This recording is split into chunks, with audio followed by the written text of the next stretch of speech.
Minha mãe usou a chave dela para colocar minha irmã desempregada na minha casa. Liguei para a polícia. Foram presas. 2 dias depois, ela voltou com um chaveiro. Presa de novo. Tudo foi gravado.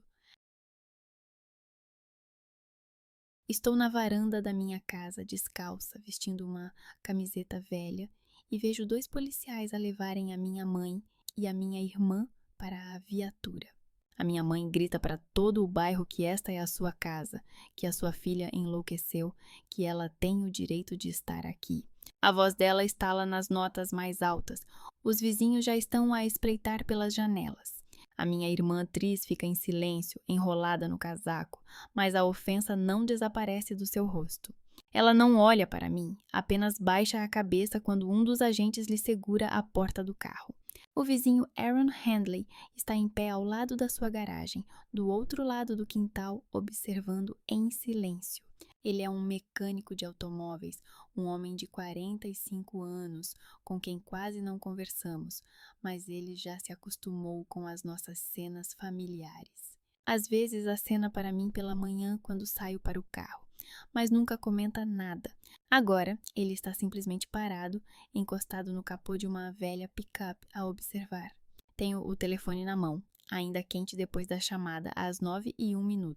Um dos agentes aproxima-se de mim, pega no bloco de notas e pergunta se este é o primeiro caso. Abano a cabeça.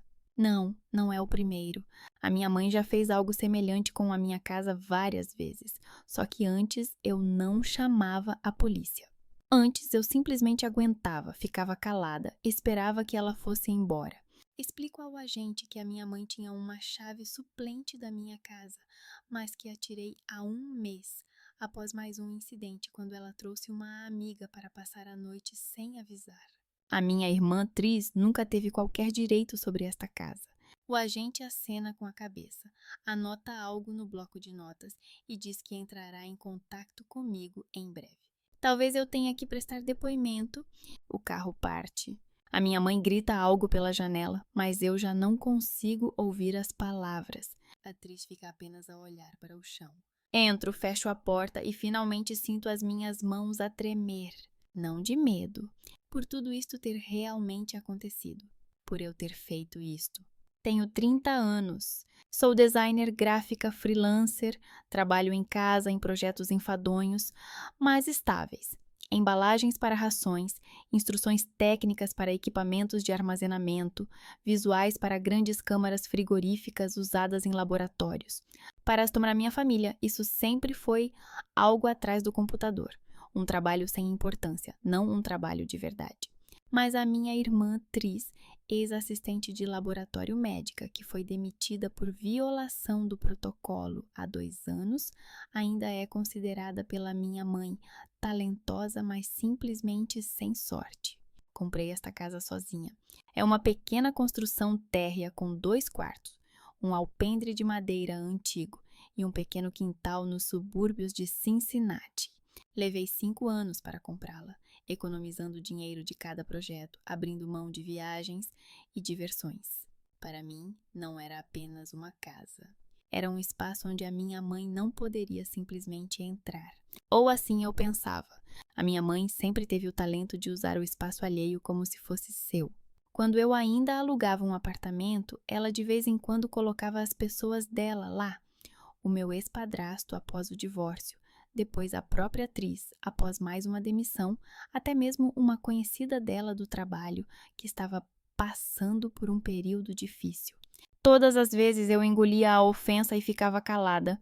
Todas as vezes eu dizia a mim mesma que era a última vez. Mas comprei esta casa para finalmente ter o meu próprio lugar. Para finalmente dizer não. Há algumas horas, voltei para casa depois do treino matinal de Taibo na academia local. Abri a porta e percebi imediatamente que algo estava errado. A porta não estava trancada. Dentro, ouviam-se vozes. Entrei na sala e vi a atriz deitada no meu sofá. As coisas dela já estavam sobre a mesa, bolsa, casaco, alguns sacos com roupa. Ela estava a mexer na minha correspondência como se fosse dela. Na cozinha, a minha mãe estava a reorganizar os pratos no meu armário. Ela nem se virou quando entrei. Apenas disse num tom monótono, sem sequer cumprimentar. Decidimos que a atriz vai ficar aqui até se reerguer. Ela está a passar por um período difícil. O filho mora com o pai noutro estado. Ela precisa de se manter firme de alguma forma. Parei na porta e perguntei o que estavam a fazer ali. A minha mãe virou-se e olhou para mim com uma leve surpresa, como se eu não tivesse entrado na minha própria casa. Cassidy, você não é um animal. Não vai expulsar a sua irmã para a rua, vai? Somos uma família. Temos que nos manter unidos. Tris levantou a cabeça e acenou com a cabeça, como se confirmasse algo óbvio. Ela não disse nada, apenas olhou para mim com uma reprovação silenciosa, como se eu já tivesse feito algo errado, apenas por estar ali parada e perguntando. Repeti a pergunta. Como elas tinham chegado ali? A minha mãe suspirou e disse que tinha usado a chave reserva que eu lhe dei há algum tempo. Lembrei-lhe que tinha tirado essa chave há um mês. Ela encolheu os ombros. Bem, eu tinha outra, por precaução. Tu sabes que me preocupo contigo. Se algo acontecer e eu não conseguir entrar, senti algo dentro de mim se partir. Não era a primeira vez. Mas desta vez não engoli o insulto e não fui embora. Eu disse para eles irem embora. Imediatamente. A minha mãe riu de forma breve e seca. Que não tem graça. Já estamos aqui, arrumamos as nossas coisas. Dá à tua irmã pelo menos algumas semanas, até ela encontrar um emprego. Tu podes aguentar. Tu tens espaço.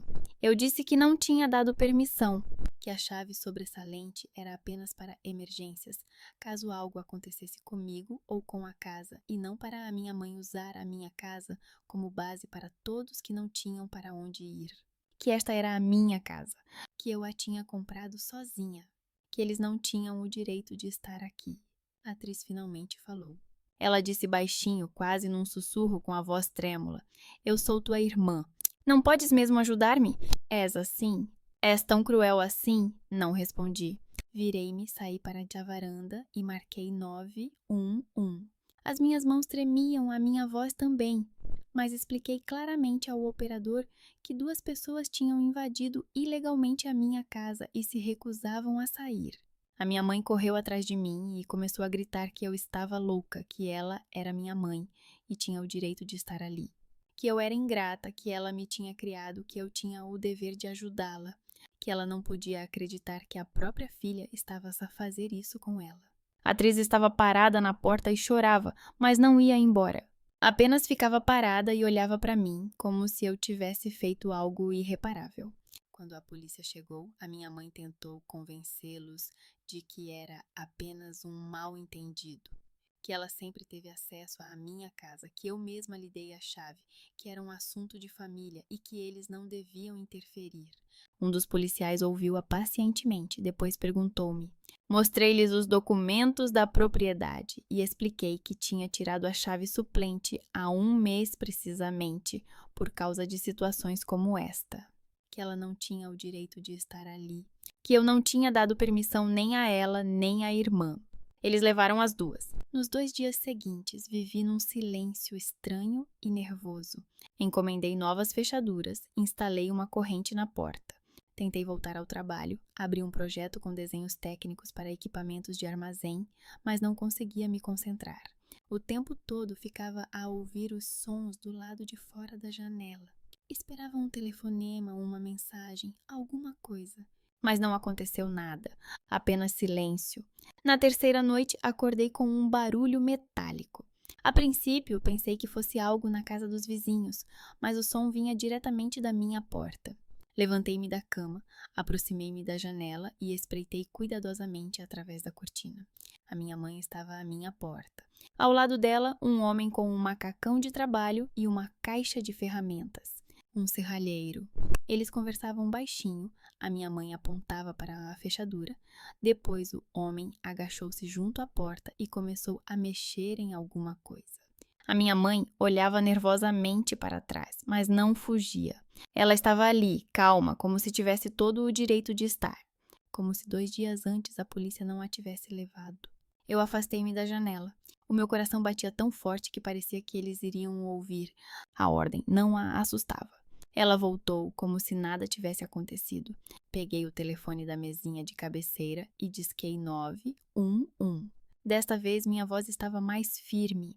Disse ao atendente que a pessoa que já havia sido detida por invasão ilegal 2 dias antes havia voltado e estava tentando arrombar a fechadura da minha porta. Pedi que se apressassem. Enquanto falava, ouvi um clique lá embaixo. A fechadura cedeu. A porta abriu-se silenciosamente. Ouvi a voz da minha mãe, abafada, mas clara. Vês, eu disse que era uma fechadura simples. Saí do quarto e desci as escadas. A minha mãe estava no corredor, o serralheiro ainda estava perto da porta, a recolher as ferramentas. Ela viu-me e sorriu. Não era um sorriso malicioso, nem apologético.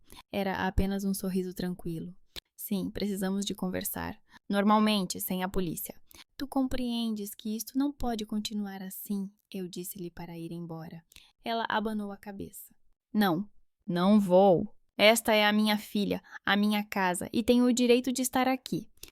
Ouviu-se sirenes do lado de fora. Não fui eu que chamei a polícia. Aaron viu a minha mãe com o serralheiro à minha porta às 3 da manhã e ligou para o 911. Quando saí do quarto, os agentes já estavam no hall. A minha mãe gritava com eles e o serralheiro explicava em pânico que não sabia que aquela não era a casa dela. Ela disse que tinha esquecido as chaves. Eu só estava a ajudar. Juro que não sabia. A sua voz tremia nas notas altas. As mãos tremiam. Ele parecia ter uns 50 anos, vestia um macacão de trabalho gasto com o logótipo de alguma empresa local e agora o seu rosto estava cheio de pânico. A minha mãe estava parada na porta com os braços cruzados sobre o peito, o rosto insatisfeito, mas calmo. Ela nem tentou fugir, não se justificava. Esta é a minha casa, a casa da minha filha. Tenho o direito de estar aqui. Um dos oficiais, o mesmo que estava ali 2 dias antes, olhou para ela e abanou a cabeça. Senhora, Brixton sabe que está proibida de se aproximar desta casa. Tem uma ordem judicial. Nós avisamos-lhe. Ela encolheu os ombros. A ordem judicial é apenas um pedaço de papel. Eu sou a mãe dela.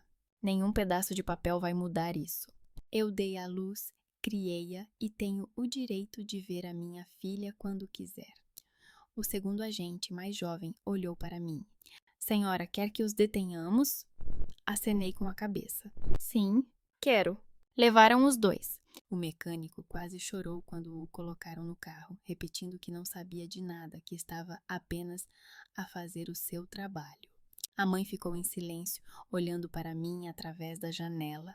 Não com raiva nem com ressentimento, apenas olhando, fria, avaliando como se estivesse memorizando cada detalhe do meu rosto. Fiquei na varanda, sem conseguir tirar os olhos do rosto dela até que o carro desapareceu na esquina. Aaron aproximou-se de mim quando tudo acabou. Ele segurava uma caneca com algo quente, talvez chá, e estendeu-ma. Toma! Parece que precisas de beber alguma coisa. Peguei na caneca, mas não bebi. Apenas segurei-a nas mãos, sentindo o calor. Obrigada por teres ligado, disse eu. Ele acenou com a cabeça. Eu vi quando ela chegou. Percebi que algo estava errado. Ela já tinha feito isso antes, certo? Acenei com a cabeça. Sim, ela já tinha feito isso antes, muitas vezes, ao longo de toda a minha vida. Quando eu era pequena, nunca ficávamos muito tempo no mesmo lugar. A minha mãe alugava apartamentos baratos, depois deixava de pagar e éramos despejados. Ou ficávamos na casa de alguém, das amigas dela, de parentes, de alguém do trabalho, na fábrica de produtos congelados, onde ela trabalhava como operadora de linha. Sempre, temporariamente. Sempre, até nos reerguermos. Mas o temporário se prolongava por meses e os anfitriões acabavam se cansando e nos pediam para ir embora. A minha mãe nunca entendeu por que as pessoas agiam assim. Para ela era uma traição. Eu os ajudei quando eles estavam passando por dificuldades. E agora eles estão me expulsando. Ela não percebia que estava a viver às custas deles, que estava a usar o espaço deles, o dinheiro deles, a paciência deles, até que isso acabasse. Para ela, o teto de outra pessoa sempre foi um recurso, não um presente. Lembro-me de quando moramos na casa da minha tia-avó Elaine, quando eu tinha 10 anos. A minha mãe prometeu que seria por 2 semanas. Ficamos 5 meses. A Elaine pediu à minha mãe para começar a procurar algo próprio, mas a minha mãe sempre encontrava uma desculpa. Não há dinheiro, não há trabalho, não há tempo. Quando a Elaine finalmente deu um ultimato, a minha mãe fez uma cena acusando-a de crueldade e indiferença para com a família. Nós fomos embora, mas a minha mãe não falou com a Elaine por mais 3 anos. Sempre foi assim. Com todos. Quem ajudava a minha mãe acabava se tornando inimigo. Quando comprei esta casa, ela disse que estava orgulhosa de mim, que eu era ótima, que tinha conseguido, que agora tinha o meu próprio lugar. Mas 1 mês depois de eu me mudar, ela trouxe uma amiga do trabalho e disse que ela iria passar uma noite aqui. A amiga ficou 1 semana. Depois, a minha mãe trouxe o meu ex-padrasto, que estava a se divorciar e procurava um lugar para morar. Ele ficou 3 semanas. Depois veio a atriz, após mais uma demissão do laboratório. E depois mais e mais e mais. Eu sempre fiquei calada. Sempre disse a mim mesma que era a última vez. Que não podia recusar a minha mãe. Que família é família e eu tinha o dever de ajudar. Mas dessa vez, algo se quebrou. Algo definitivo e irreversível. Na manhã seguinte, os meus parentes começaram a ligar-me. A primeira foi a minha tia-avó Elaine, irmã do meu pai, que eu quase não via desde o divórcio dos meus pais, há 15 anos. Ela falava com cautela, como se estivesse a pisar gelo fino. Quesedi ouviu o que aconteceu. Só quero que saiba, eu entendo. A sua mãe, ela é assim. Ela sempre foi assim. Não estou a dizer que você está certa ou errada. Só entendo e não estou a julgar você. Depois ligou o meu tio Royce, irmão da minha mãe. Ele foi mais direto. Olha, não quero meter-me nisto. Ela é minha irmã, mas sei como ela se comporta. Eu mesmo lhe disse há 5 anos que não a deixaria mais entrar na minha casa. Faz o que achares necessário. Só não esperes que eu tome o partido de ninguém. Já tive problemas suficientes com ela. Os outros parentes ficaram em silêncio. Não apoiavam, mas também não condenavam. Apenas mantinham distância, como se tivessem medo de serem arrastados para essa história. Eu entendia o porquê. Todos estavam cansados. Todos passaram pela mesma coisa. Hóspedes temporários que se tornavam residentes permanentes, empréstimos que nunca eram devolvidos, promessas que nunca eram cumpridas. Tris foi morar com a tia Elaine, não porque Elaine estivesse entusiasmada com a ideia, mas porque Tris não tinha para onde ir. O filho dela morava com o pai noutro estado, após uma decisão judicial sobre a custódia, que Tris perdeu devido à sua vida instável. Ela não trabalhava há quase 1 ano, vivia de pequenos bicos e da ajuda da mãe. Elaine disse-me ao telefone. Ela está aqui, mas não prometo que seja por muito tempo. Ela é adulta e tem de resolver os seus problemas sozinha. Não vou ajudá-la para sempre. Ouvi cansaço na sua voz, o mesmo cansaço que eu sentia. Cansaço de sempre ter de salvar alguém, sempre ter de ajudar alguém, sempre ter de ser aquela que tem de ser paciente. Tris não me ligou, não escreveu, mas eu sabia que ela estava lá e que ela não queria estar lá. Ela queria estar na minha casa, comigo, porque aqui era mais confortável, mais simples, sem as regras da tia Elaine, sem a necessidade de procurar emprego e resolver os seus problemas. 1 semana após a segunda prisão, uma advogada ligou-me. Chamava-se Jennifer Mosley e trabalhava num pequeno escritório de advocacia para pessoas que não podiam pagar advogados caros. O escritório dela ficava num prédio antigo no centro da cidade, no 2º andar, acima de uma loja de artigos usados. Ela falava sem rodeios, rapidamente, com a essência, com a voz de alguém que já tinha visto muitos casos semelhantes. Quesedi, você tem uma ordem judicial, e isso é bom, mas a ordem só funciona quando há provas de violação. Vídeos, testemunhas, uma declaração clara. A sua mãe já violou a ordem 2 vezes, e isso foi registrado pela polícia. Mas se ela for mais cuidadosa da próxima vez, será mais difícil provar a violação. Eu ouvia e sentia algo frio se espalhar por dentro. O que você quer dizer com mais cuidadosa? Jennifer suspirou. Ela pode ligar-lhe de números desconhecidos. Pode esperar por si perto do trabalho, perto da loja, perto do ginásio, em qualquer lugar onde não haja uma proibição direta de se aproximar. Pode pressionar através de outras pessoas, parentes, conhecidos, até mesmo através da sua irmã. Tudo isso viola o espírito da ordem, mas não a letra, e é quase impossível provar isso em tribunal se não houver provas concretas. Eu fiquei em silêncio, apertando o telefone. Jennifer continuou. Já vi muitos casos assim. Pessoas que não entendem a palavra não, que acham que os laços familiares lhes dão direitos ilimitados. Não param até serem obrigadas. Às vezes, nem mesmo a ordem judicial ajuda. Ela apenas as obriga a serem mais astutas. Por isso, você precisa estar preparada. Câmaras, gravações de conversas, testemunhas, tudo o que você puder reunir, e não atenda chamadas de números desconhecidos. Não se encontre com ela sozinha. Não lhe dê nenhuma chance de dizer que foi você quem a chamou. Quando a conversa terminou, fiquei sentada em silêncio, olhando para o telefone. Câmaras, gravações, testemunhas. Eu teria que viver como se estivesse sempre em perigo, como se a minha mãe não fosse minha mãe, mas alguém de quem eu precisasse me proteger a cada minuto. Pensei no que as pessoas diriam, no que já estão a dizer, que eu sou cruel, que coloquei a minha própria mãe na prisão, que poderia simplesmente ter aguentado, deixado-a viver, ajudado a minha irmã, que a família é mais importante do que tudo. Mas eu não queria mais aguentar. Não queria que a minha casa se transformasse novamente num abrigo temporário para todos aqueles que não tinham para onde ir. Naquela noite, instalei uma câmara perto da porta de entrada, pequena, discreta, com gravação na nuvem. Depois, outra, perto da entrada dos fundos. Em seguida, encomendei um novo sistema de segurança com alarme, que disparava se alguém tentasse abrir as portas ou janelas. Aaron ajudou-me a instalar tudo. Ele não perguntou por que eu precisava disso. Apenas ajudou silenciosamente e com eficácia, como faz tudo na vida. Quando tudo ficou pronto, fiquei na sala de estar, a olhar para um monitor, onde as câmaras eram exibidas. Eu via a minha varanda, a minha porta, o meu quintal. Vi Aaron voltar para casa, acenando-me em despedida.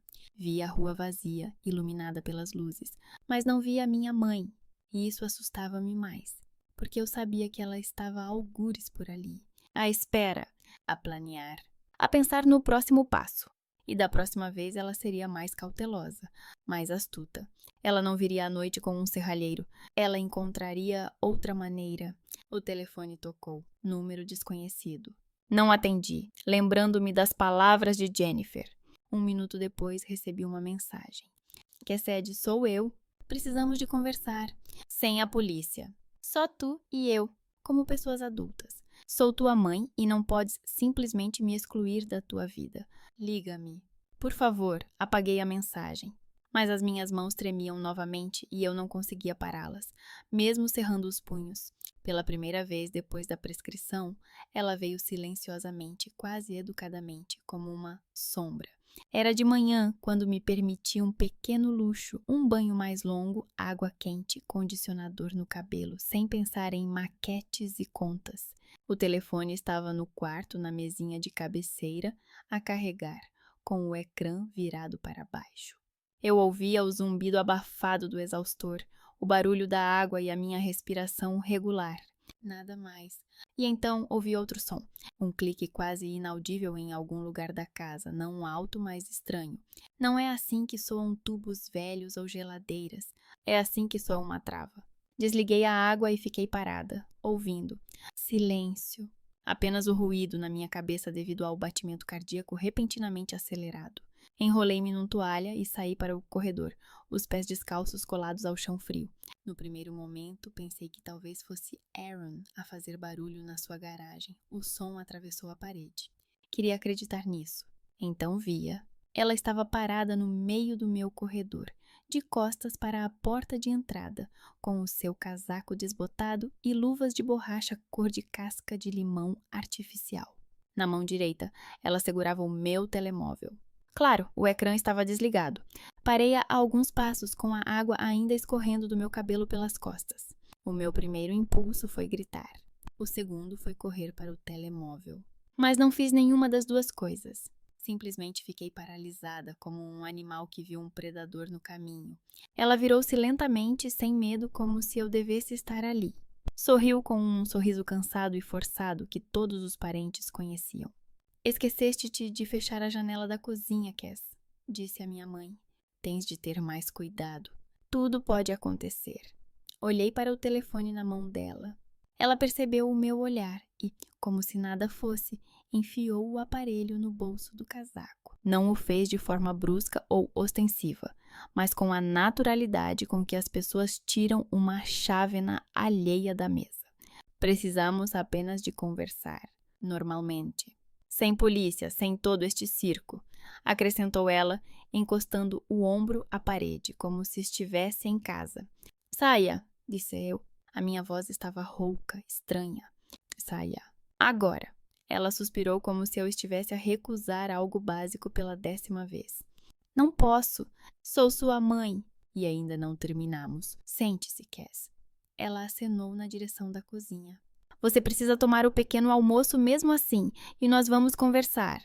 Depois eu vou embora. Eu dei um passo à frente. Devolve o telemóvel. Depois da conversa. Ela respondeu calmamente. Se eu te der agora, vais ligar para a polícia de novo.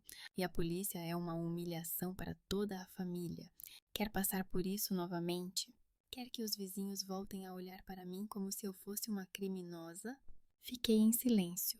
Ela aproximou-se, mantendo uma distância segura, e falou com aquele tom cansado e ofensivo que sempre despertava em mim um sentimento automático de culpa.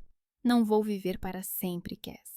Trabalhei a vida inteira na fábrica para que tivesses o que comer, para que tivesses livros, para que pudesses estudar, pintar os teus quadros. Não te pedi nada de especial. Um pouco de atenção, um pouco de ajuda. Na velhice, os filhos são a nossa pensão. E o que fazes comigo? Expulsas-me de casa. A palavra pensão pairou entre nós, pegajosa como xarope. Eu queria dar mais um passo e simplesmente arrancar o telemóvel do bolso dela. Mas eu a vi parada, com os braços ligeiramente abertos, bloqueando a passagem para o quarto. Sem tocar, sem ameaçar. Apenas ocupando espaço. O dinheiro que ganhas, continuou ela, é o resultado do meu trabalho. Eu trabalhei enquanto tu ficavas sentada no teu quarto a pintar.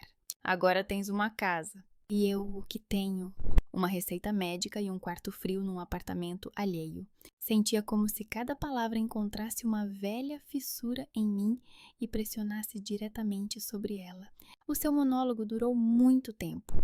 Sobre o facto de terem levado a criança da atriz porque ninguém a ajudou. Sobre o facto de eu estar a repetir esse erro. Sobre o facto de, se a tivesses deixado viver aqui, o tribunal teria devolvido o filho a ela porque ela teria um endereço normal. Por fim, ela deixou o telefone na mesa do corredor, como se demonstrasse generosidade, e saiu. Aproximei-me do aparelho. Peguei-o nas mãos e notei pequenos arranhões na lateral, que não tinha visto antes. É uma coisa insignificante, mas são essas pequenas coisas que dão vontade de gritar. A segunda vez que ela veio foi tarde da noite, quando já estava escuro lá fora, e eu estava a trabalhar num layout urgente. As janelas estavam fechadas, as portas também. Eu tinha o hábito de desligar a alarme quando estava em casa. O som era muito agudo e me deixava nervosa. O telefone estava na mesa ao lado do teclado e achei que isso fosse suficiente. Eu estava tão concentrada no desenho, linhas retas, números, notas em letras pequenas, que não percebi imediatamente quando uma sombra apareceu na porta. Quando levantei os olhos, a minha mãe já estava no escritório, encostada com o ombro na moldura da porta com as mesmas luvas. O meu telefone não estava na mesa. Eu nem vi quando ela o pegou.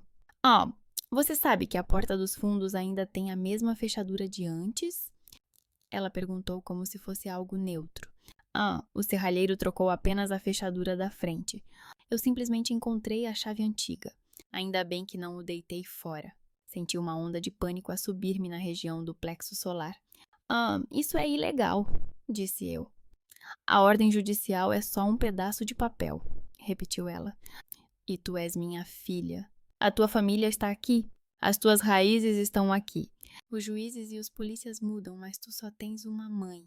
Ela aproximou-se de modo a que eu não pudesse levantar-me da cadeira e passar livremente por ela. A distância era suficiente para que, se alguém olhasse, dissesse: ninguém está a bloquear ninguém. São apenas duas pessoas numa sala estreita a conversar. Estive hoje na casa da atriz, começou ela. Ela está na casa da tia e lá não gostam dela. Eles a toleram. Ela anda na ponta dos pés, com medo de dizer algo a mais para não ser expulsa. Você sabe como é viver na casa de outra pessoa e ter medo todos os dias de que vão pedir para você ir embora? Você sabe. Tu cresceste assim. Eu sabia. Foi por isso que comprei esta casa. Foi por isso que não queria que ninguém vivesse aqui, temporariamente, novamente. Até ela poderia viver aqui, continuou a mãe, se tu não nos tivesses expulsado com vergonha, se não tivesses chamado a polícia. Tens 2 quartos, quetzais. Para que precisas de tanto espaço só para ti? Podia ser uma irmã normal, mas escolheste ser...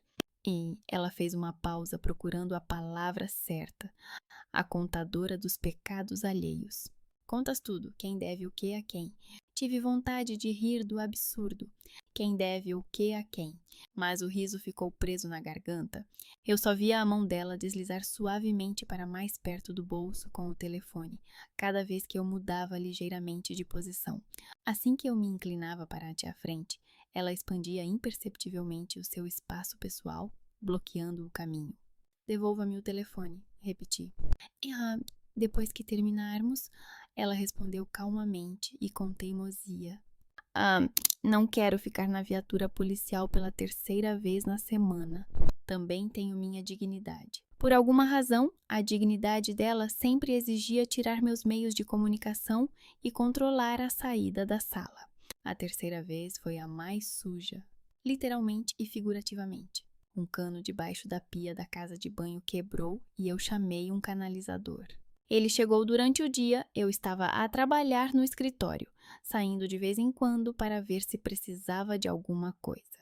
O telefone estava na mesa da cozinha, a carregar na tomada. Quando o canalizador se foi embora, levei o portátil para ir à cozinha. Fiz café, coloquei a chávena ao lado do telefone e saí por alguns minutos para o quintal, onde Aaron acenou para mim. Ele estava a mostrar que a lâmpada acima da garagem tinha quebrado. Fiquei ausente por uns 5 minutos. Quando voltei, o telefone estava debaixo de uma pilha de folhetos publicitários. Não estava onde eu o tinha deixado. Não estava naquele canto da mesa. Eu não tinha mexido nos folhetos. Além de mim e do canalizador, parecia não haver mais ninguém em casa. 1 hora depois, a minha mãe já estava no corredor, a limpar os pés no tapete, como se tivesse acabado de entrar da rua. Ela segurava o seu velho telemóvel flip na mão e o meu estava debaixo do sofá, como descobri mais tarde. A porta não estava trancada, disse ela sem sequer tentar fingir surpresa. O canalizador saiu e não trancou. Fiquei preocupada. E se alguém estranho entrasse? Entrei para verificar. A ironia deprimente da situação tornou-se, por alguma razão, quase fisicamente palpável. Desta vez, ela falou sobre dinheiro, sobre o dela, sobre o meu, sobre o que ela nunca tem e o que eu simplesmente compro uma bolsa nova em vez de ajudar a minha mãe. Não estou a pedir muito, disse ela, cortando o ar com as luvas como se fossem pás. Apenas um pouco todos os meses. Tu ganhas bem. Ouvi dizer que recebes mais pelas tuas pinturas do que nós na fábrica em 1 semana. É tão difícil para ti dar à tua mãe o mesmo que gastas em café e yoga? Tá bom, corrigi mecanicamente. Não me importa como se chama, ela interrompeu. Preciso de um teto sobre a cabeça, não disso tudo. Eu disse que não lhe daria dinheiro, que posso ajudar a encontrar um programa social, uma moradia mais barata, consultar quem entende disso. Ela riu amargamente, quase cuspindo nos meus pés. Programas sociais não são minha filha, Cass. Programas sociais não me deram à luz. Programas sociais não tinham nada a ver comigo quando eu ficava acordada à noite trabalhando. Tu tens que me apoiar. É natural. Quando ela saiu, abri a gaveta da cozinha para pegar o envelope com o dinheiro para os impostos e parei. O envelope não estava lá. Ao lado, havia apenas a fita adesiva com a qual eu o prendia. Fechei a gaveta e abri novamente. Vazia. Fui para o quarto, verifiquei a cômoda, a mesinha de cabeceira, a bolsa. Nada. Por um segundo, até pensei que tinha colocado o dinheiro em outro lugar, mas a minha memória era clara e teimosa. Gaveta superior da cozinha, lado direito. Naquele dia, além de mim, estavam em casa o canalizador e a minha mãe. Ambos viram a cozinha. Ambos passaram pela gaveta. Apoiei as mãos na bancada e fiquei imóvel, olhando para a superfície de madeira, onde ainda havia uma marca branca da caneca de café. Um nó de raiva e impotência crescia lentamente no meu peito. À noite liguei para minha mãe. Ela atendeu imediatamente. Tu tiraste o meu dinheiro? Perguntei sem rodeios. Houve um breve silêncio na linha. Depois um soluço. Depois outro. Ela ligou-se, como sempre. Como podes dizer isso? A voz dela já tremia. Como podes pensar que eu, a tua mãe, me rebaixaria a roubar-te? Eu nunca, ouves, nunca tiraria dinheiro de ti, nem um cêntimo. Foi o teu canalizador, ou aquele vizinho, ou outra pessoa qualquer. Mas tu, claro, culpas-me. Porque te convém. Apertei o auscultador contra a orelha com tanta força que ele quase se cravou na pele. Estavas em casa quando eles estavam na gaveta, disse eu. E depois de teres saído, eles desapareceram. Ah, achas que eu não sei como funcionam esses teus recibos? A voz dela ficou subitamente fria. Queres incriminar-me, não é? Atribuir-me a responsabilidade por tudo o que desaparece da tua cozinha dourada. Mas não tens provas, nem gravações, nem testemunhas. Apenas o teu pressentimento. Continua a pressentir. Desligamos quase ao mesmo tempo. Fiquei mais um pouco no meio da cozinha, olhando para a gaveta vazia, e depois liguei para a Jennifer. Expliquei resumidamente sobre a receita, sobre as visitas, sobre o telefone que sempre desaparecia de onde eu o deixava, sobre o dinheiro desaparecido. Tens vídeo? Perguntou ela. Do lado de fora, sim. De dentro, não. Do outro lado da linha, ouvi um suspiro. Câmaras, que cedi. É a única coisa que funciona nestas histórias. Pessoas como a sua mãe sabem muito bem que sem gravações tudo se resume a palavra contra palavra. Precisa de olhos em casa, não só do lado de fora. A ideia de colocar câmaras dentro da minha própria casa para filmar a minha mãe pareceu-me inicialmente quase obscena. Era como se eu fosse espreitar alguém no chuveiro. Mas naquela noite, quando revirei todas as gavetas pela segunda vez e contei pela terceira vez quanto dinheiro tinha desaparecido durante o mês, a vergonha desapareceu. Encomendei 3 câmaras pequenas, uma para o corredor, uma para a cozinha e uma para a sala de estar, num ângulo que captasse também a porta do quarto. A instalação foi marcada para o final da semana. Aaron, quando soube do que se tratava, disse apenas: se precisares de ajuda com os fios, chama-me. E, se ela voltar, se sentires que algo está errado, bate na parede ou liga-me. Eu vou ouvir. Até o dia da entrega das câmaras, vivi em estado de alerta constante. O telefone estava sempre comigo, no bolso do casaco, na borda da pia, na prateleira do chuveiro, debaixo do travesseiro à noite. Eu me pegava verificando várias vezes por hora se ele estava no lugar. Cada ruído fora da janela parecia o início de mais uma conversa sem testemunhas. E mesmo assim, uma vez eu falhei. Era um dia normal de trabalho. Terminei o layout, enviei ao cliente e decidi fazer uma sanduíche. Coloquei o telemóvel a carregar na bancada da cozinha, ao lado da torradeira, e fui ao banheiro por 1 minuto. Por 1 minuto, sem chuveiro, sem música, sem fones de ouvido. Quando voltei, o telemóvel tinha desaparecido. Primeiro pensei que talvez o tivesse levado comigo por reflexo e colocado na prateleira da casa de banho. Não. Depois verifiquei a mesa da sala, a mesinha de cabeceira do quarto, a secretária do escritório. Nada. Silêncio, superfícies vazias. o meu reflexo na janela acima da pia, com os olhos ligeiramente arregalados. E então a porta do corredor se abriu. A minha mãe entrou como se tivesse combinado antes. Ela estava com as mesmas luvas, o cabelo preso num coque desleixado e um sorriso forçado, quase situacional no rosto. Eu bati, disse ela. Você não respondeu. A porta não estava trancada. Eu estava nervosa. Olhei para o casaco dela, para o volume do bolso do lado direito. O contorno do telemóvel destacava-se tão claramente como se alguém o tivesse desenhado propositadamente com uma caneta. Ah, precisamos de conversar, acrescentou ela, já com o mesmo tom familiar. E desta vez vais ouvir-me. Ela posicionou-se entre mim e a saída da cozinha, com a mesma delicadeza de sempre, sem tocar, sem empurrar, mas fazendo com que qualquer movimento meu em direção à porta parecesse muito brusco, muito agressivo. O seu monólogo desta vez consistia nos mesmos ingredientes dos anteriores, mas temperados com novos detalhes. Sobre o facto de que advogados e polícias não te protegerão da solidão na velhice. Sobre o facto de que, quando tiveres 60 anos, lembrar-te-ás de como expulsaste a tua mãe, e então já será tarde demais. Sobre o facto de que ninguém vai compreender-te como ela, mesmo que agora te pareça que não é assim. Eu quase não respondia. Apenas às vezes dizia brevemente não ou não sou obrigada, sentindo como essas palavras soavam estranhas na minha boca. Ela tinha a certeza de que um dia eu iria ceder, que um dia eu diria, tudo bem, fique algumas semanas, que todo esse circo com a polícia e a ordem judicial era apenas uma fase que poderia ser superada. Quando ela saiu, vasculhei toda a casa à procura do telefone. Encontrei-o numa caixa de ferramentas no armário debaixo da escada. Estava desligado. O terminal de alarme, que deveria emitir um som quando a energia fosse cortada, por algum motivo estava silencioso. Minha mãe conseguiu apertar o botão certo enquanto eu não estava no quarto.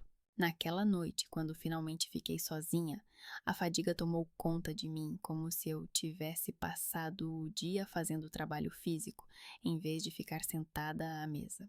Os dedos das mãos tremiam, as mandíbulas doíam devido à tensão constante e a cabeça zumbia. Abri o portátil, mas em vez de abrir o programa de design, digitei na pesquisa: instalação de câmaras de videovigilância internas. Já tinha feito o pedido anteriormente, só faltava adicionar mais uma câmara, desta vez para o corredor junto ao quarto. Se ela voltasse, queria ver cada passo seu, cada toque no meu telemóvel, cada abertura de gaveta. Quando os instaladores finalmente chegaram e terminamos de puxar os fios, fixar os pequenos olhos pretos no teto e ligar tudo à gravação na nuvem, a casa ficou estranha. Era como se tivessem surgido testemunhas invisíveis. Cada movimento podia agora ser registrado, cada mensagem recebida, cada passo estranho. À noite, sentei-me no sofá com o tablet nas mãos e olhei para as à disposição das câmaras. Cozinha, corredor, sala de estar, parte superior quase à entrada do quarto. As imagens mudavam umas às outras. A casa parecia tranquila, quase segura. Quase me permitia acreditar que da próxima vez que ela viesse, eu não estaria sozinha. O tablet emitiu um pequeno sinal sonoro. Uma mensagem. O número era desconhecido, mas o texto era familiar. Kesed, achas que esses olhinhos vão salvar-te de mim? Esqueceste-te de quem te ensinou onde procurar as frestas. Só quero conversar e vou entrar de qualquer maneira. Coloquei o tablet de lado, mas o meu olhar fixou-se nas câmaras. O corredor estava vazio. A cozinha também. Na sala, só eu com a respiração ofegante e as mãos sem saber para onde ir. Então, na janela superior direita, na imagem da cozinha, ouvi um clique quase inaudível da fechadura traseira. A porta se abriu lentamente alguns centímetros. Uma mão com uma luva de borracha familiar se enfiou na fresta estreita. A minha mãe já estava lá dentro. E desta vez, cada passo dela não era visto apenas por mim. Olho para o monitor do tablet e vejo a minha mãe, com as mesmas luvas de borracha amarelas, a abrir a gaveta da cozinha e a tirar o envelope com dinheiro. A câmara capta cada movimento, como ela segura o envelope, conta as notas, dobra-o ao meio e o esconde no bolso interno da jaqueta. Os movimentos são seguros, ensaiados, sem agitação desnecessária. Ela sabe o que está a fazer. Ela já fez isso várias vezes. Depois, entra na sala, onde estou sentado com os auscultadores, a trabalhar no próximo layout para embalagens de ração. A música está alta, não ouço os seus passos. A câmara na sala grava-a a parar atrás de mim e a ficar ali por alguns segundos, a olhar para mim. Depois, ela se aproxima da mesa onde meu celular está aqui a carregar, desliga-o e o leva. Tudo isso é gravado por 3 câmeras ao mesmo tempo: cozinha, corredor, sala de estar. Só tiro os fones de ouvido quando ela já está na porta do escritório e diz com seu tom cansado e habitual: precisamos conversar. Olho para ela, depois para o tablet nos meus joelhos. Não ecrã, ela está ali, na porta, na mesma posição que na realidade. Vejo-a simultaneamente no ecrã e à minha frente. Algo nessa duplicação torna a situação quase surreal. Desta vez não tento tirar-lhe o telemóvel. Apenas olho para ela e digo calmamente, claramente, pronunciando cada palavra: estás a ser filmada.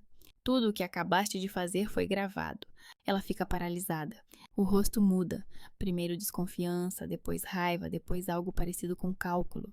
Os olhos correm pela sala procurando câmaras, mas não as encontram. São muito pequenas, imperceptíveis, escondidas no teto. Estás a filmar a tua própria mãe na tua própria casa? Ah, a voz dela se eleva. És mesmo tão paranoica? Estás a enlouquecer, Cass. Isso não é saudável. Não respondo. Apenas sento e espero. Mostro-lhe o tablet com o ecrã, onde 3 janelas transmitem as gravações. Ela vê-se a si própria a pegar no dinheiro, a aproximar-se de mim por trás, a tirar-me o telemóvel. O seu rosto fica cinzento. Armaste-me uma cilada de propósito, diz ela após uma pausa, já num tom diferente, defensivo. Deixaste este dinheiro de propósito num lugar visível para que eu o visse. É uma provocação. Qualquer juiz vai entender isso. Abano a cabeça. Tu vieste sozinha pela janela da casa de banho, que eu esqueci de fechar. Tu mesma encontraste este dinheiro. Eu nem sabia que tu estavas aqui até ver na tela. Ela aperta os lábios, pensa em algo, depois joga meu telefone na mesa de repente, de modo que ele rola ruidosamente até a borda. Ela vai até a saída, pega sua bolsa do chão, confusa, vira-se na porta e diz, quase sussurrando: eu sou sua mãe. Lembre-se disso. Pode ter quantas câmaras quiseres, quantos polícias quiseres, mas eu sou tua mãe e isso não vai mudar. A porta bate tão alto que Aaron aparece na garagem, do outro lado do pátio, para verificar se está tudo bem. Aceno para ele pela janela, mostrando que está tudo bem, mas as minhas mãos ainda tremem. Na manhã seguinte, estou sentada no escritório de Jennifer Moseley, acima da loja de comissões. Ela coloca os fones de ouvido, conecta o tablet ao computador e assiste à gravação, a primeira vez em silêncio. A segunda fazendo anotações a lápis num caderno amarelo. Na terceira, ela para nos momentos em que se vê o rosto da minha mãe, as luvas, o envelope e o meu telemóvel. Quando a gravação termina pela terceira vez, Jennifer tira os auscultadores e olha para mim. São provas fortes, Cassidy. Violação de uma ordem judicial, roubo, possível ameaça à segurança pessoal. As luvas mostram intenção. Ela sabia o que estava a fazer. Podemos prosseguir. Isto já não é apenas uma discussão familiar. É um caso criminal. Aceno com a cabeça, mas não sinto alívio, e sim cansaço. Tão profunda que parece estar nos ossos. Quantas vezes mais ela terá de ser presa antes que isto acabe? A Jennifer olha para mim por um longo tempo, depois suspira. Ninguém sabe. Já vi pessoas que violaram as ordens dezenas de vezes. Às vezes, só a prisão pode parar uma pessoa, e nem sempre. Alguns simplesmente não param até que seja tarde demais. Olho pela janela para a rua lá embaixo, onde as pessoas andam a fazer as suas coisas, coisas normais, cotidianas, e parece-me que vivo num mundo paralelo, onde a minha mãe não é minha mãe, mas alguém de quem preciso de me proteger com câmaras e advogados. À noite, chego à casa da minha tia Elaine. Tris também está lá, sentada na cozinha com uma chávena de chá, com o rosto cansado. Ela mora aqui há alguns meses e dá para ver que está cansada da incerteza, da dependência de ter que pedir novamente a alguém por um teto sobre a cabeça. Coloco o tablet na mesa e mostro a gravação a elas. Tris assiste por 1 minuto, depois desvia o olhar no momento em que a minha mãe conta o dinheiro. Elaine assiste até o fim, com os lábios apertados em uma linha fina.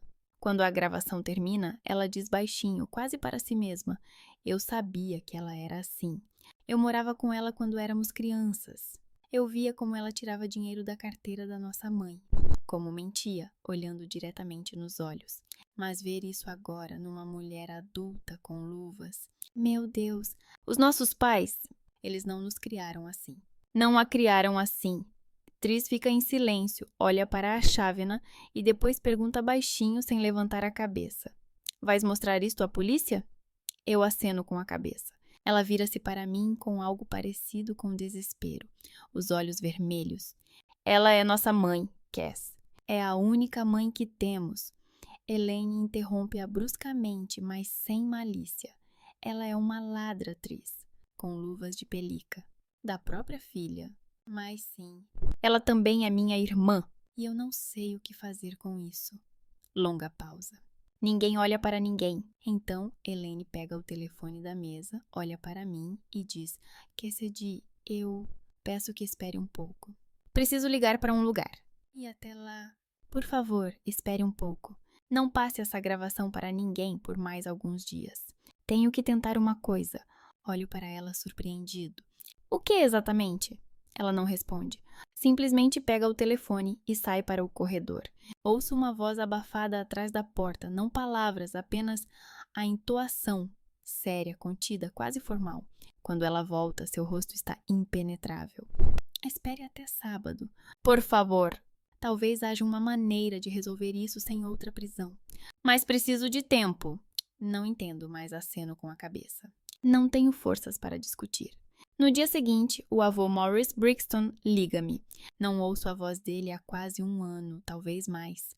A última vez que conversamos foi no funeral da avó. Ele raramente liga, raramente aparece nas reuniões familiares.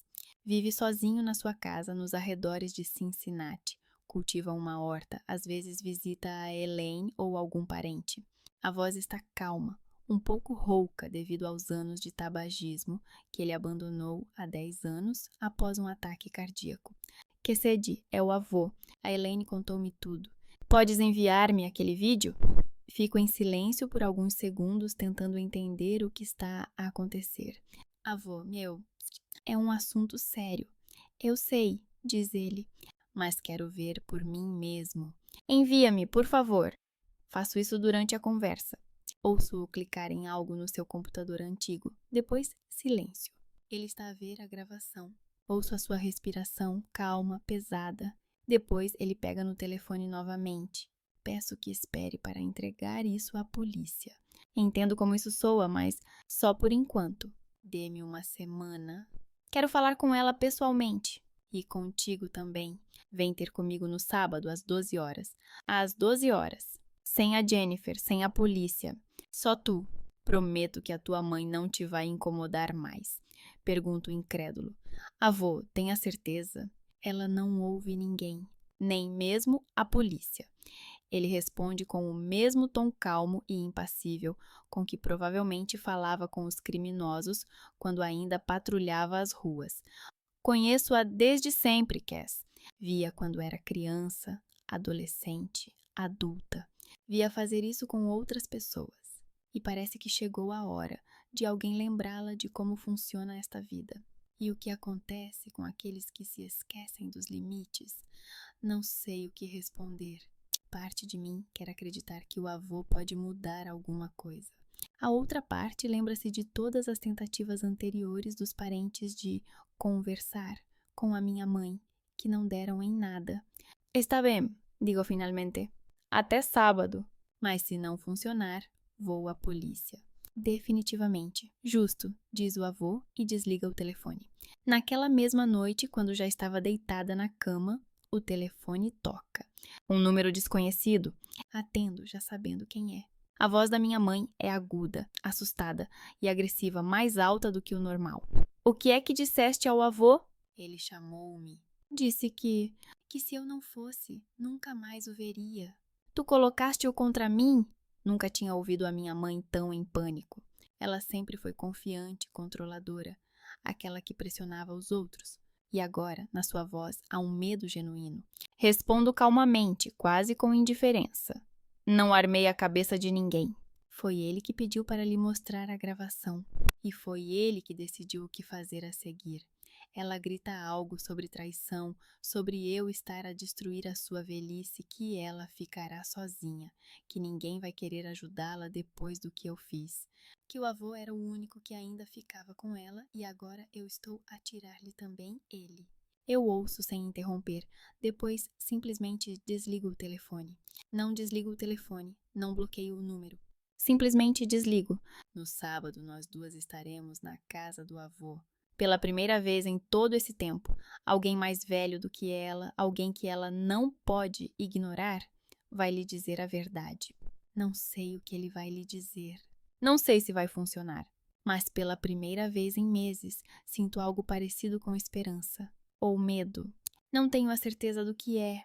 Chego à casa do avô Maurice, nos arredores de Cincinnati, às 12 horas de sábado.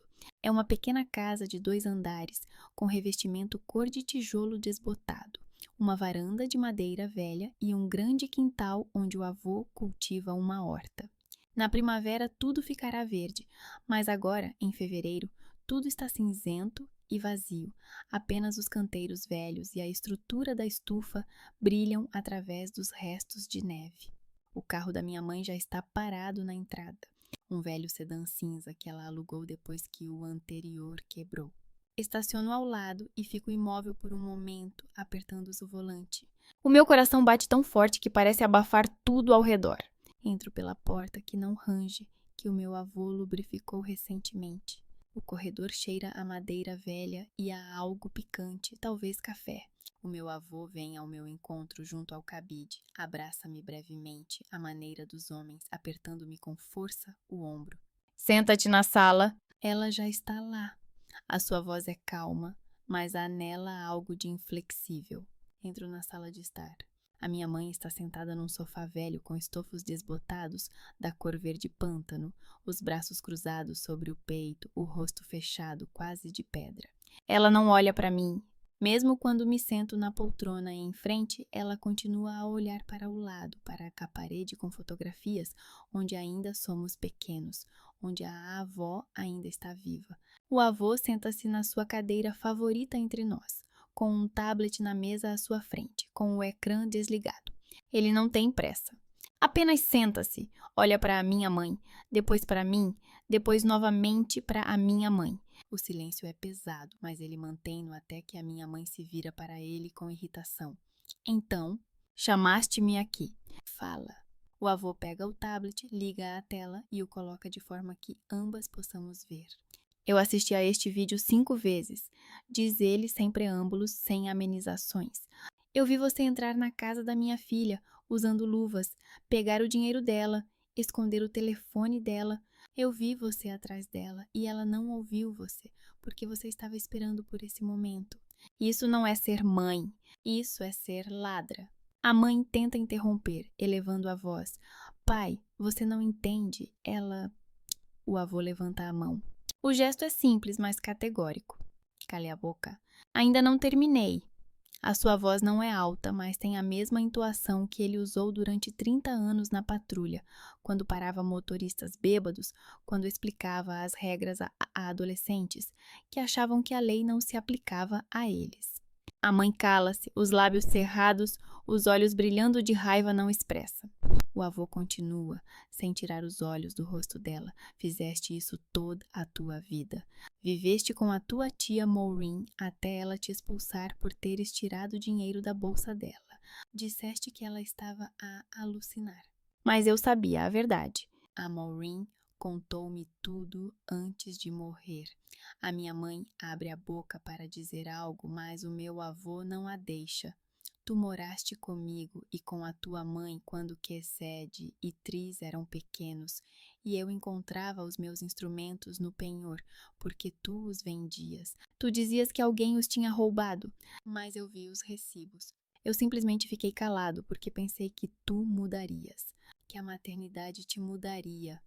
Ele faz uma pausa, olha para mim, depois para ela novamente. Tu viveste com os teus maridos até eles se cansarem de tu usares o dinheiro deles, o espaço deles, a paciência deles. E agora fazes o mesmo com a tua própria filha, com luvas, para não deixar marcas. Achas que eu não percebo isso? A minha mãe chora, não alto, não teatralmente, como de costume. Silenciosamente, contida, as lágrimas simplesmente escorrem pelas bochechas e ela não as enxuga. Isso é injusto, diz ela com voz quebrada. Trabalhei toda a minha vida na fábrica, na linha de montagem, ficando em pé por 12 horas. Eu lhes dei comida, um teto sobre suas cabeças. Ninguém me ajudou. Ninguém, o avô ouve sem interromper. Depois acena com a cabeça. Tu trabalhaste, isso é verdade. Mas tu também roubaste, mentiste e usaste as pessoas. Usaste-me, a tua mãe, aos teus maridos, às tuas filhas. E eu deixei-te fazer isso porque és minha filha, porque pensava que o amor resolveria tudo. Mas desta vez foste longe demais. A mãe olha para ele, depois para mim, com os olhos vermelhos e o rosto contorcido.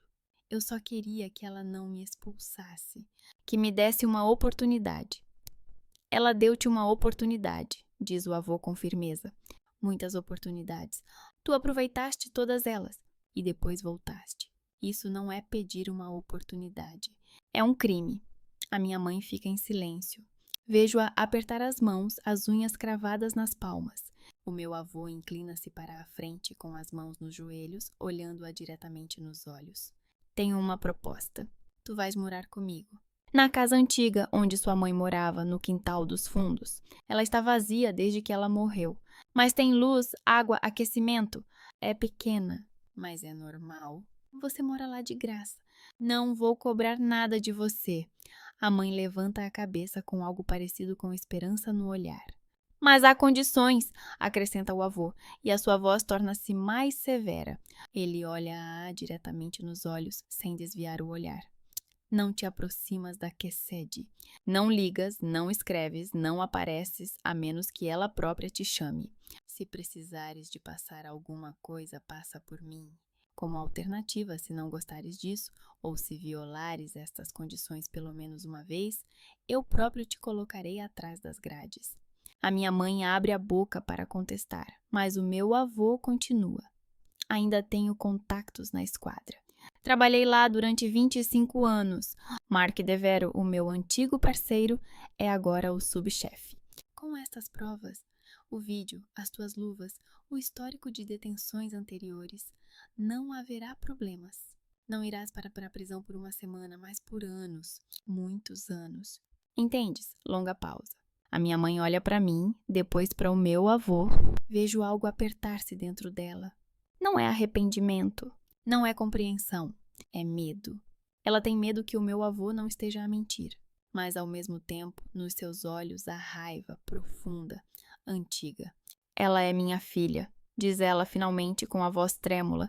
Eu a dei à luz. Tenho o direito. Não tens o direito de roubá-la? Interrompe o avô. Não tens o direito de entrar na casa dela sem permissão. Não tens o direito de esconder o telemóvel dela nas luvas para não deixar impressões digitais. Levaste tudo isto a tal ponto que a tua própria filha está disposta a mandar-te para a prisão. Se chegaste a este ponto, és uma má mãe, e enquanto não conseguires mudar este facto, mudar a ti própria, nada mudará.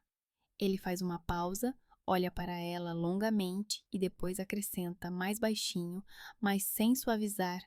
Mesmo que eu morra, o vídeo ficará com a Quesede, com a Elaine. Não podes brincar como antes. Portanto, ou deixas a minha neta em paz ou vais para essa prisão. E enquanto não mudares, não a terás de volta, por mais que te esforces. E se não consegues, então nunca mais voltarás para ela. A mãe fica imóvel. Depois levanta-se lentamente, pega a bolsa do chão. Não olha para mim nem para o avô. Simplesmente vai até a porta. Perto da saída, ela para, sem se virar, e diz baixinho: Eu vou com você, mas não vou pedir desculpas, porque eu não fiz nada. A porta fecha-se.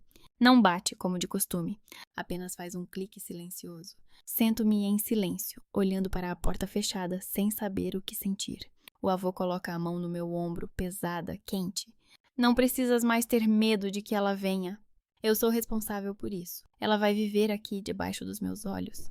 E se ela tentar alguma coisa, eu serei o primeiro a saber. Olho para ele com os olhos a arderem. Obrigada. Ele acena com a cabeça. Vai para casa, Cass. Vive. Simplesmente vive. 2 anos depois, vivo na minha casa e finalmente sinto que ela é minha. As câmaras do lado de fora continuam lá. Não me atrevi a removê-las, mas as do lado de dentro foram removidas 6 meses depois daquela conversa com o meu avô. O telefone fica na mesa da cozinha quando faço café pela manhã, e não fico a verificar a cada minuto se ele está no lugar. A porta está trancada com uma fechadura, e não com 3. Tirei a corrente há 1 ano. Tenho um namorado. Chama-se David, trabalha na mesma empresa que me encomenda designs para equipamentos de refrigeração, só que ele é engenheiro. Estamos juntos há 6 meses e ele conhece toda a história. Não me julga, não diz que eu devia simplesmente perdoar. Ele apenas ouve quando eu preciso falar e fica em silêncio quando eu preciso de silêncio.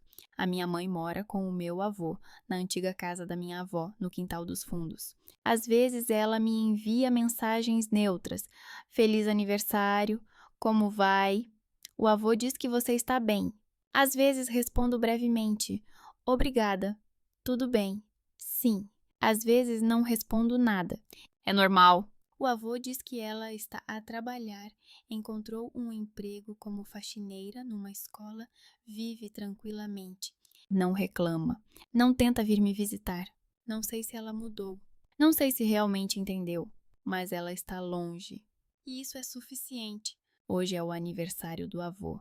Ele faz 74 anos. Chego com o Dave à tarde com um bolo que fiz de manhã e um presente. Luvas novas de jardinagem, porque as antigas já estão completamente gastas. A minha mãe também está lá, sentada na ponta da mesa da cozinha, conversando com a tia Elaine sobre alguma coisa. O tempo, a horta do avô, alguma notícia da cidade, provavelmente. A minha irmã Tris também está aqui, conversando com o avô perto do fogão e segurando o filho, um menino de uns 3 anos que o marido trouxe de outro estado para passar o verão. Eles estão juntos novamente. Tris encontrou um emprego, estabilizou-se e o tribunal reviu a decisão sobre a custódia. A mãe olha para mim quando entro, acena brevemente com a cabeça. Aceno em resposta. Não nos abraçamos. Não choramos. Não falamos sobre perdão ou sobre o que aconteceu. Apenas nos sentamos à mesa, comemos bolo, ouvimos o avô contar histórias antigas sobre o patrulhamento, o neto de Tris rir de algo que David disse. O avô olha para todos nós e diz, levantando o copo: É bom ter-vos a todos aqui. Isso já é alguma coisa. Depois do almoço vou para casa. David está a conduzir, o rádio está ligado, as janelas estão ligeiramente abertas. O ar cheira a primavera, a erva fresca e a algo floral. Olho pela janela e penso que a minha mãe está viva, que ela está a algures, a 20 minutos de carro, na casa do avô. Mas não aqui, não na minha casa, não na minha cabeça todas as noites antes de dormir. Estacionamos perto da minha casa. Entramos, eu tranco a porta com uma fechadura, não com 3, como antes, nem com corrente, sem verificar várias vezes. Apenas uma fechadura. David vai para a cozinha preparar chá e eu sento no sofá e olho para a minha sala. Está tudo silencioso. Calmo. Ninguém mexe nos armários. Ninguém fica atrás de mim, esperando que eu me distraia. Ninguém pega o meu telemóvel com luvas. David traz 2 chávenas. Senta-se ao meu lado e abre o portátil para algum projeto noturno. Eu digo-lhe que vou dormir um pouco. Ele acena com a cabeça e beija-me na testa. Fecho os olhos e adormeço ali, no sofá, ao som do clique do teclado e do barulho distante dos carros pela janela. O telemóvel fica na mesinha. Depois, na mesinha de cabeceira, quando acordo e o levo para lá antes de dormir. Ele está sempre onde o deixei. Ninguém o leva. Ninguém o esconde atrás do sofá, no forno, na caixa de ferramentas. Parece uma coisa sem importância, mas para mim é tudo. Às vezes, tarde da noite, quando David já está a dormir e eu estou deitada a olhar para o teto, penso na minha mãe. Se ela mudou, se realmente entendeu, se simplesmente tem medo do meu avô e do que ele fará se ela tentar novamente. Não sei a resposta, e talvez nunca venha a saber. Mas sei outra coisa, já não tenho medo de acordar de manhã na minha própria casa. Já não verifico as fechaduras 5 vezes antes de dormir. Já não guardo o telemóvel no bolso quando vou tomar banho. Simplesmente vivo. A minha mãe está a algures, a 20 minutos de carro. Na pequena casa no quintal do meu avô, entre a sua horta e fotografias antigas. Ela envia-me mensagens às vezes. Às vezes respondo, às vezes não. E isso é normal. Talvez um dia voltemos a estar mais próximas. Talvez não, mas agora, neste momento, enquanto estou deitada no meu sofá, na minha casa, com o telemóvel na mesinha e uma fechadura na porta, sinto algo que não sentia há anos. Paz. Não felicidade. Não euforia. Não um conto de fadas e viveram felizes para sempre. Apenas paz. A possibilidade de respirar livremente. A possibilidade de adormecer sem ansiedade. E isso é suficiente. O telefone está onde o deixei. A porta está trancada, mas não com 3 fechaduras. David dorme ao meu lado. Lá fora está tudo silencioso. E eu, finalmente, também posso dormir em paz.